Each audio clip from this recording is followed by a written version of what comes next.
አንቺ መተተኛ ቆዳሽን አለሳልሰሽ ልትገይኝ ምንድነው? ጓደኛዬ ምን ሆነሻል? ዝም በይ።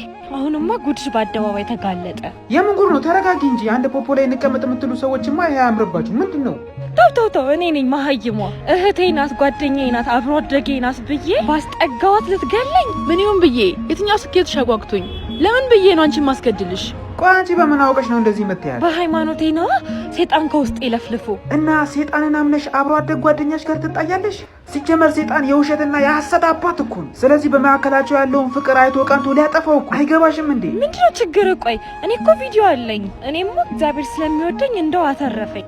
ይኸውልሽ እግዚአብሔር 6 ነገሮች ይጠላል፣ 7ኛውን ደግሞ ነፍስያው ትጠየፈዋለች። በወዳጆች መካከል ጠብን የሚዘራ ሰይጣን በዚህ መንገድ የስንት ሰዎችን ወዳጅነት አበላሽቶ ይሁን። ምናልባት ነገሩ እውነት ሊሆን ይችላል፣ ግን ደግሞ ይበልጥ ሴጣን ውሸታ መሆኑን አትርሺ። የራሳችሁ ጉዳይ። አንቺ ግን ሁለተኛ ጠገቤ እንዳትደርሺ እሺ?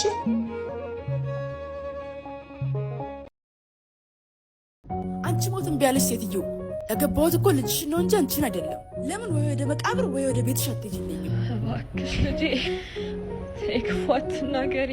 አሃ ጭራሽ ክፉ እኔ ነኝ? አስጠግቼ ባበላው ጭቅቅሽን ባራገፍ ክፉ እኔ ነኝ?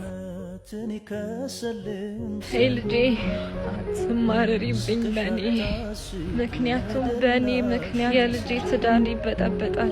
በጠበጥ ካልፈለግሽ ውልቅ በይልኛ። የት ልሂድ? ምን ዘመድ አለኝ? ያለ ማን ጋር ሂጄ ልደበቅ? ዘመዴም አለሜም አንድ ልጄ እኮ ነው። ወይ ድሌ አምላኬ ምን ብበድል ነው? ለምን አቆየኸኝ? እንደ ባለቤቴ በጊዜ አትወስደኝም ነበር? እርኩስነትሽን አይቶ ነው። አይ በእድሜ ማምሻ ውሻ በላኝ ይበለኝ። የልጄን ትዳር አረብሽም ብሄድ ይሻላል።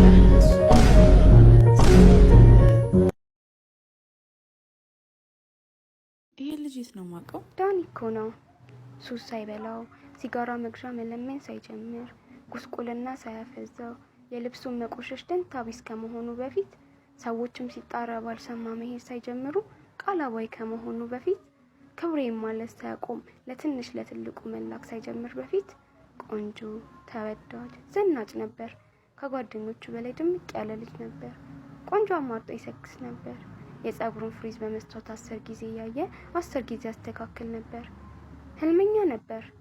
እንደ ሁሉም ወጣት ሀብታም መሆን፣ አዋቂ መሆን፣ ቤተሰቦቹን የሚመርዳት ህልም ነበረው። የተንሸዋረረ አራዳነት አሳስቶ የለኮሳት ሲጋራ፣ ለሳቅ ብሎ የተጎነጫት አረቄ፣ ለሙድ ብሎ የቀነጠሳት የጫት ቅጠል ስትደጋገም አፈዘዘችው። ህልሙን፣ ወጣትነቱን፣ ክብሩን አረገፈችው። ማንም ብርቱ ነኝ ቢል ታግሎ የማያስመልሳትን ወጣትነቱን ለማያቃጣውት እየሰዋት ነው። ጥግ ላይ ተቀምጦ ዘመን ሂዶ ዘመን በመጣ ቁጥር የሚመጡ ለውጦቹን ከዳር በትዝብት እየተመለከተ ጊዜው እንዴት ነው የሚሮጠው የሚል ይመስለኛል። እኔ የሚለው ግን ማለት ነው የኪዩን ግንባር አይቷል። ምንድነው ስፋቱ? ኖሮም በግንባርሽ ነው እንደምገፈው አንቺ እንዴ ዳኒ ዘና በል እንጂ። አሃ አዲስ ሎንክ ነው ማሰቃው። አይ አዲስ ሎንክ አይደለም፣ ንግግርሽን ስላልወደድኩት እንጂ። እሷ ትንሽ እብድ ነገር ነች፣ ትለምዳታለህ።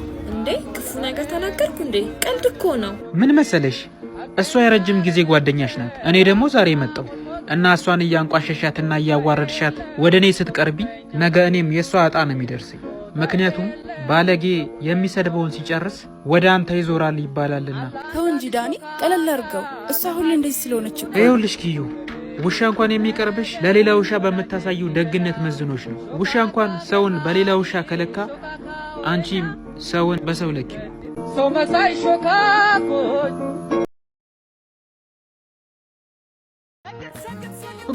ጉድ አንቺ ትላንትና ቲሸርትሽን እየቀደድሽ የለቀቅሽው ቪዲዮ 4 ሚሊዮን እይታ አገኘልኝ ብለሽ ስትደሳሳች ነበር። እኔ ግን እየፈራውልሽ ነው። 4 ሚሊዮን ማለት ምን ማለት እንደሆነ ታውቃለህ? ቫይራል እኮ ነው። ነገ ደግሞ ፀጉሬን አረንጓዴ ተቀብቼ አደባባይ ላይ ልጫ አስቤያለሁ። እሺ ቫይራል ወጣ፣ ብዙ እይታ አገኘሽ። የማይረባ ነገር እየሰራሽ ስምሽን ዝነኛ ታደርጊዋለሽ። ያ ላንቺ ምንድነው የሚጠቅምሽ? እጠቀማለሁ። ሰዎች ለኔ እንዲያወሩ እፈልጋለሁ። ሀብታም መሆን ምንድነው? ሁሌ ስለ ትምህርት ስራ ብቻ የምታወራው? ለኔ ትክክለኛ ህይወት ይሄ ነው። ታዋቂነት፣ ታላቅነት። አንቺ ራስሽን እየረሳሽ ነው። ማንነትሽን እያጣሽ ነው። ሰዎች ስለ አንቺ ሳይሆን ስለ እብዶቹ ድርጊቶችሽ ነው የሚያወሩት። ይሄ ደግሞ ለአንቺ የሚጠቅምሽ ነገር አይደለም። ዳኒ አንተ ብቻ እኮ ነው የማትረዳኝ። ይሄ የኔ ህይወት መንገድ ነው። በቃ ቪዲዮ እንዳይመጣልህ ከፈለክ አንፎሎ አድርገኝ። እኔ ግን ከዚህ በኋላ ሰግጣለሁ፣ ፈምሳለሁ።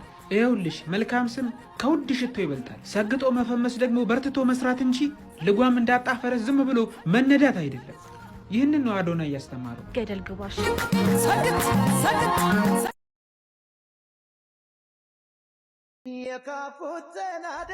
እና ምንም አትለኝ። ምን ልትይ ነው ጄሪ? እኛ ገና መጀመሪያ ላይ እኮ ነን። እንዴት ይሄ ሊሆን ቻለ? ዳኒ አላውቅም። እኔም ፈልጌው አልነበረም። ግን በቃ አትጨነቅ አንተ። አልጨነቅም፣ ምክንያቱም የኔ ስላልሆነ። ከቻልሽ በጊዜ የልጅሽን አባት ብትፈልጊ ነው የሚሻለው። አትበል ዳኒ፣ እንደዛ አትበል። ምንም ማንም የለም። ግን ምናልባት የሁሉ ነገር በፍጥነት ሲሆን። ጄሪ ገና ከተዋወቅን እኮ 3 ሳምንታችን እኮ ነው። ገና እኮ ጨርሼ እኮ አላቅሽም። እና አሁን ህይወቴ በሙሉ ሊለወጥ ነው። ይሄ የገባሽ አልመሰለኝም። ታዲያ አታምነኝም? በዚህ አስቸጋሪ ጊዜ ውስጥ ትጠራጠረኛለህ? አላውቅም ጄሪ፣ አላውቅም። ፍቅር ነው ወይስ ወጥመድ? እኔ ምንም ማውቀው ነገር የለም። እሺ ታዲያ ይሄ ነው መጨረሻው? መጨረሻው? መጀመሪያችን እኮ መጨረሻችን ሆነ። ይቅርታ።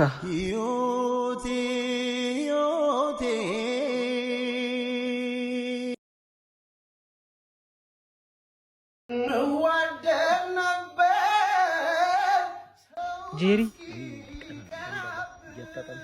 እኛ እኮ ተዋደን ነበር። በቃላት የማይገለጽ ፍቅር ነበረ። አሁን መሄድሽን ምን አመጣው? ፍቅር እኮ ብቻውን እንጀራ አይሆንም። ታምም ያለው ዳኒ አይታየህም?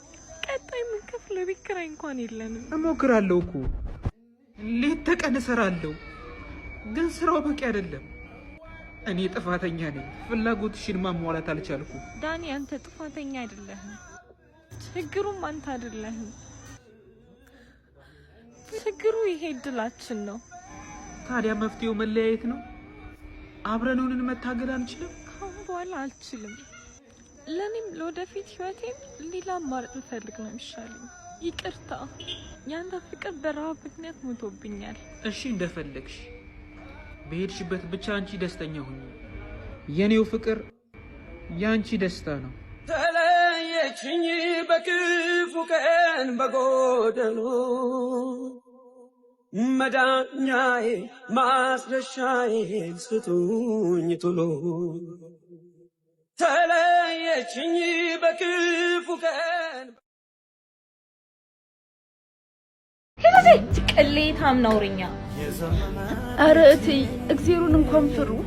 ምን ላንቺ ምናምን እንተይማ ፈጣሪ ማይቀየመኝ። እዚሁ ጠብቂኝ፣ ቅራቅንቦሽን ይዤልሽ እመጣለሁ። ያው ውልቅ በይ፣ አይንሽን እንዳላየው። እትይ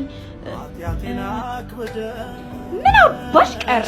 እቃ ሰረቀሽ ብዬ ወይኔ ሳላስወረውርሽ ከፊት ለፊቴ ነው። እሺ እትይ ደሞዜስ? ደሞዜ ስንት ወርሽ ነበር? ቆይ 2 ወሬ ነው እትይ።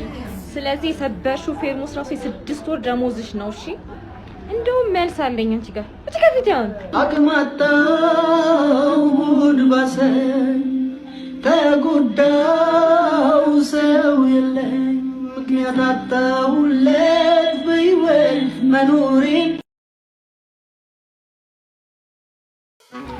በነገራችን ላይ መግደል ኃጢአት አይደለም። አዎ መግደል ኃጢአት የሚሆነው በህጉ መሰረት ስህተት ሆኖ ሲገኝ ብቻ ነው። እኔ የምለው አትግደል የሚለው የመጽሐፉ ትእዛዝ ተረሳ እንዴ? አልተረሳም። ግን ዳዊት ጎልያድን ሲገድለው እግዚአብሔር አብሮት አልነበር? አዎ ዳዊት ገዳይ ቢሆን ኖሮ ጻድቅ አይባልም ነበር።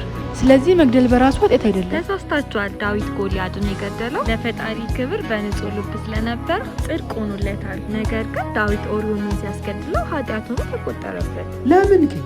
ሁለቱም ግድያ አልነበር እንዴ? ድርጊቱ አንድ ነው፣ የውስጥ ሀሳቡ ግን የተለያየ ነው። ስለዚህ ኦሪዮንን ሲያስገድለው በመጥፎ ሀሳብና በክፋት ስለነበረ ወደ ኃጢአትነት ተቀየረበት። ኃጢአቱ ያለው ድርጊቱ ላይ ሳይሆን ልባችን ውስጥ ነው ማለት ነው።